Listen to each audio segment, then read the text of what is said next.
If you're experiencing server timeout issues in Valorant, there are several steps you can take to potentially resolve the problem. Follow this guide to help lower the server timeout. Step 1. Check your internet connection. Ensure that your internet connection is stable and fast enough for online gaming. You can do this by running a speed test and checking for any interruptions or high latency. Step 2. Restart your router. Sometimes, simply restarting your router can resolve connectivity issues. Unplug the router, wait for about 30 seconds, and then plug it back in to refresh your connection.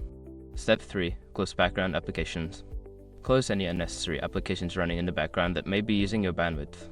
This includes streaming services, downloads, or other online applications that can affect your connection. Step 4. Change server region. In a Valorant client, go to the settings and change your server region to a different location. Sometimes, connecting to a less congested server can improve your connection stability. Step 5. Update network drivers. Ensure that your network drivers are up to date. You can do this by going to the device manager on your computer, finding your network adapter, and checking for updates. Keeping drivers updated can improve performance and connectivity. By following these steps, you should be able to lower the server timeout issues in Valorant. If problems persist, consider reaching out to your internet service provider or checking Valorant support for further assistance.